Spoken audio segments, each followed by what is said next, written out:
नमस्कार दोस्तों, हिंदू कहानी संग्रह में आप सभी का स्वागत है।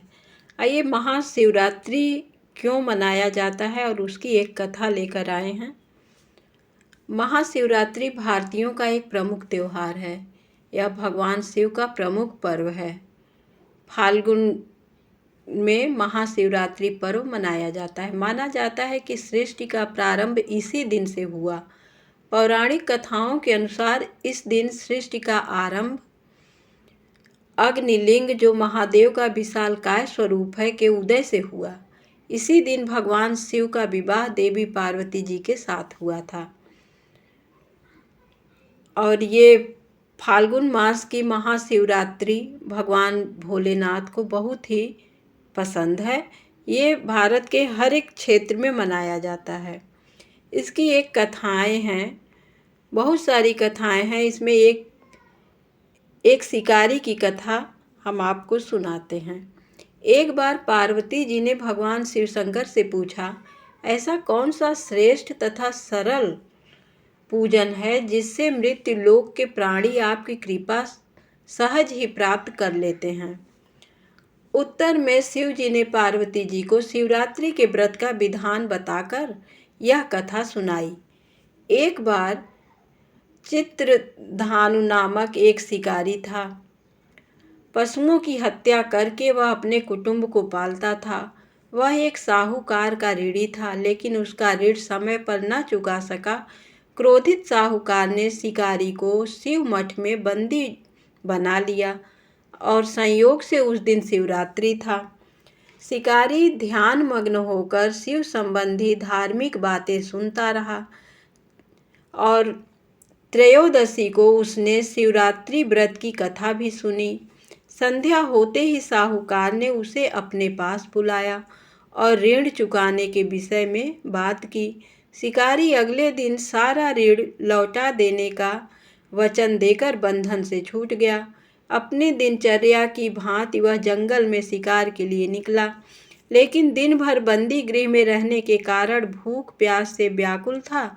शिकार करने के लिए वह एक तालाब के किनारे बेल वृक्ष पर पड़ाव बनाने लगा। बेल वृक्ष के नीचे शिवलिंग था, जो बिल्व पत्रों से ढका हुआ था। शिकारी को उसका पता न चला। पड़ाव बनाते समय उसने जो टहनियाँ तोड़ी वे संयोग से शिवलिंग पर गिरी। इस प्रकार दिन भर भूखे प्यासे शिकारी का व्रत भी हो गया और शिवलिंग पर बेलपत्र भी चढ़ गए। एक पहर रात्रि बीत जाने पर एक गर्भिणी मृगी तालाब पर पानी पीने पहुंची। शिकारी ने धनुष पर तीर चढ़ाकर ज्यों ही प्रत्यंचा खींची, मृगी बोली, मैं गर्भिणी हूँ, शीघ्र ही प्रसव करूँगी। तुम एक साथ दो जीवों की हत्या करोगे, जो ठीक नहीं है। मैं बच्चे को जन्म देकर शीघ्र ही तुम्हारे समक्ष प्रस्तुत हो जाऊंगी, तब मार लेना। शिकारी ने प्रत्यंचा ढीली कर दी और मृगी जंगली झाड़ियों में लुप्त हो गई। कुछ ही देर बाद एक और मृगी उधर से निकली। शिकारी की प्रसन्नता का ठिकाना न रहा। समीप आने पर उसने धनुष पर बाण चढ़ाया।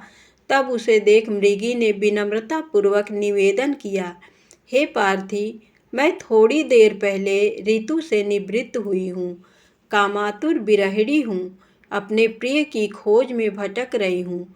मैं अपने पति से मिलकर शीघ्र ही तुम्हारे पास आ जाऊंगी। शिकारी ने उसे भी जाने दिया। 2 बार शिकार को खोकर उसका माथा ठनका। वह चिंता में पड़ गया। रात्रि का आखिरी पहर बीत रहा था। तभी एक अन्य मृगी अपने बच्चों के साथ उधर से निकली।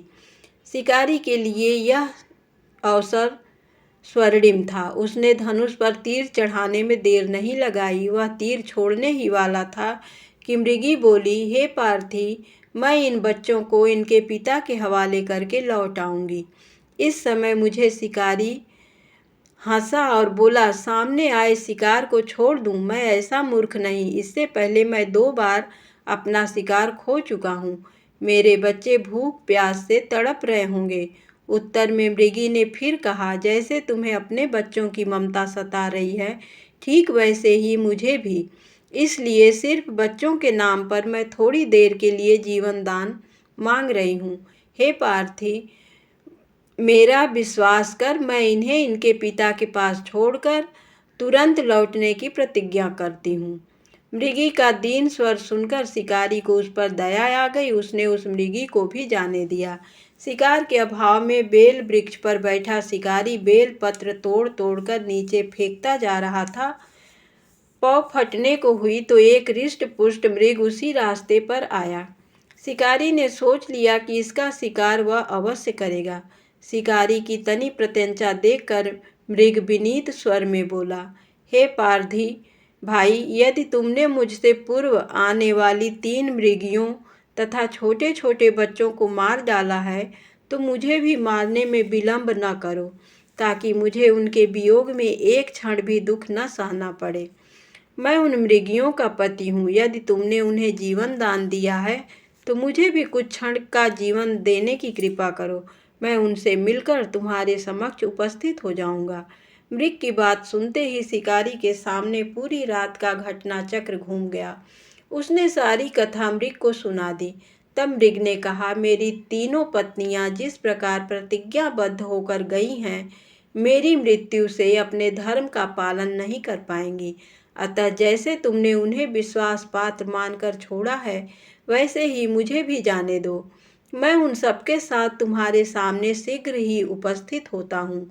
उपवास, रात्रि जागरण तथा शिवलिंग पर बेलपत्र चढ़ने से शिकारी का हिंसक हृदय निर्मल हो गया था। उसमें भगवत शक्ति का वास हो गया था। धनुष तथा बाण उसके हाथ से सहज ही छूट गया। भगवान शिव की अनुकंपा से उसका हिंसक हृदय कारुणिक भावों से भर गया।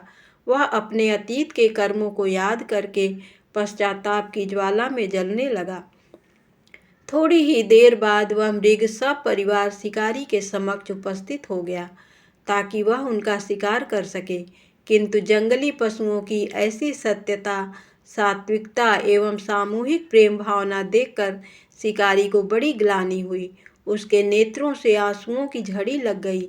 उस मृग परिवार को न मारकर शिकारी ने अपने कठोर हृदय को जीव हिंसा से हटा सदा के लिए कोमल और दयालु बना लिया।